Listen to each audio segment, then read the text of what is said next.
So I wanted to read my journal entry for this week. It turns out I actually like doing the video this way. If you don't mind, you can just sit back, relax, and listen closely, or you can be doing something else at the same time. Although almost every day has been sunny and blue skies, staring at the clouds long enough made me wonder if motivation is sustainable. There are countless podcasts, reels, and opinions on how to motivate yourself. Some degrade you and call you lazy for your choices. Some uplift you and remind you that the Creator is looking out for you. Some go deep into explaining their own life decisions and let you decide for yourself if you should make a change for the better or not. One way or another, I find all of these to be fleeting sources of motivation. When I was in nursing school, we did a course on motivation and emotion. I will never forget that final essay that I had to write because it was the first time I had to do a project that I was actually excited about and extremely fearful for. The professor instructed us to think about and take action towards doing something that we wanted to do, something achievable in a short term, but the thing is, that something had to be genuinely nerve-wracking to do. And we had to write about our emotions before, during, and after doing this thing. Up to that point, I had sung, played piano and guitar for duets, and performed in musicals on stage. The thing is, I was never the one that people could hear for an extended period of time. I was always ensemble, or my voice would eventually be drowned out by the instruments or other performers.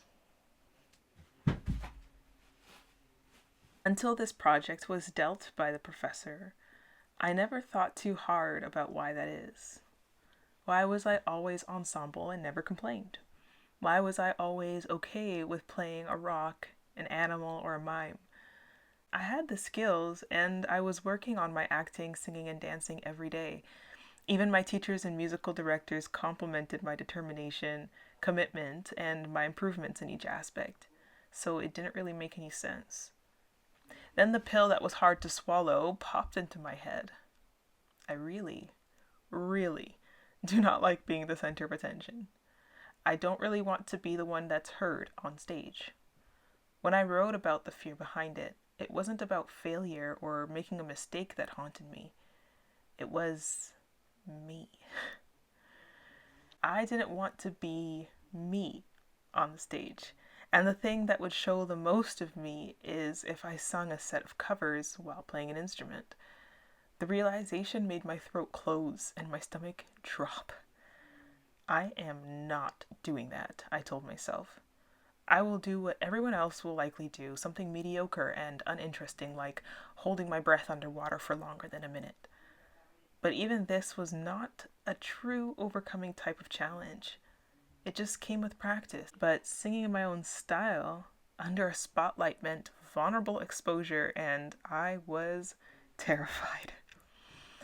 Of course, I did it eventually and talked all about my fears, anxious thoughts, and the sweat that beaded my temples that day. But I also talked about being in the zone, getting lost in the music, and feeling the same rush of, I did that, during the applause.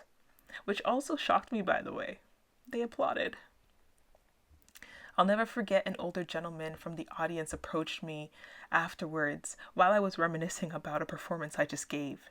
He said, "You know, you hold the guitar in such a bizarre way." And my stomach plummeted. I knew it. I thought, I'm too weird to perform. I should have never done this. I will just take my stuff and get out of here as fast as possible. Then he continued and said, "It was amazing. You're like a little Jimi Hendrix with a snazzy James Brown type of energy, especially in your leg." I smiled at that. At that time, I had no idea who Jimi Hendrix was, but I did know James Brown, and he was right about that. Still, it was funny that that's what I was afraid of. I was afraid that I would stick out amongst the other performers for my strange behaviors when I performed. The irony was that I did stick out for that exact reason, but not because it was embarrassing or shameful. I had the skills and the right energy. Being me was not only fine, it was wanted and it was appreciated. I did so many open mic and event performances after that. Not because I wanted to be a famous musician, but because I was able to give people a show of me, and I thoroughly enjoyed that too. The professor was the reason I ever performed solo. The essay was the reason I ever got myself some confidence. And when I think of where I got the motivation from, it's not really there. I was never like, okay, yeah, here we go, I'm so ready. Unless that's what nausea and dizziness is right before performing. I was never ready. Even now, I get nervous to perform my songs or my poetry, which is a whole other vulnerable point. But I always say that I just trust my body, my mind, my heart to do the right thing, and my brain's doubts just fade in a flash during the performance. So maybe it isn't degradation, encouragement, or someone else's story of success that we need to be motivated. Maybe it's our own emotional analysis of why we choose to do what we do. Being able to look back on our before, during, and after seems to help a lot too. I hope this gives you something to think about in your own life. What would you like to do? Does it scare you? If so, do it. And record your thoughts. Keep it for yourself or share it with others. Whatever you decide to do it for you above all else. Half the time I don't know what to say, but most of the time I know eventually it'll come to me. So thanks for, you know, keeping the faith in my everyday videos. I actually wanted to thank everyone for sticking with me this far. I know my videos are not as phenomenal as some people who've been doing YouTube for years now, but I have been doing it for almost 6 months, and I have to admit that I'm actually proud of myself for making it this far. Like I said in my video, I feel like I've been lacking motivation, but wondering if motivation is actually sustainable or if it's a lifestyle that we have to develop and habits that we have to keep. Healthy habits, things that make us feel like we want to go on doing the things that we are passionate about or things that help us enjoy life. Or if we want to go on doing things that just keep us financially overwhelmed, maybe. Either way, I feel that this will be something good for me, that YouTube will be, it is a place where I'm documenting not just my thoughts, but my progress. And the last few weeks, or I guess the last 2.5 weeks, has been kind of difficult to create, mostly because I feel like when nobody knows what I'm doing or nobody sees what I'm doing, that I'm practically invisible, and then it makes me feel like the work that I'm doing doesn't mean anything at all.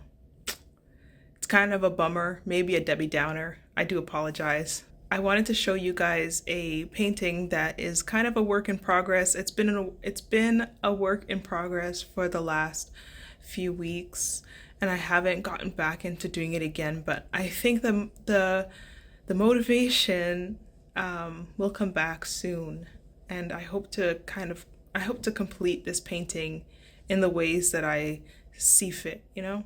So here is the piece, and I'll do a little bit of close-up so you can see where I'm going with this. Of course, you could probably see the face that's in there, and eventually I'll get into doing the details of the shirt. I do like what I've done so far with this painting, and I really hope that I can regain my motivation and my creativity, because honestly, I don't think it's motivation I've been lacking. I think I've literally been having a creative block, and it's so hard to push it out the way so that I can make something phenomenal, make something even beyond what I expect, beyond what I hope for. And like I said, I hope, before April, that I can actually complete this painting and feel good about it. Whether it sells or not doesn't really matter to me, actually. I prefer to sell paintings that connect to somebody, that they have a personal story with, let's just say. I don't just want to sell to sell. But yeah, that's all I got. So anyhow, like I said, thanks for sticking around, guys. And thanks for having faith in me to continue doing these YouTube videos. To my crowd of 20 or 30 people, I really genuinely thank you for sticking around. Anyhow, as usual, I'm wishing you wonder and room to be yourself from this side of the world. Adios.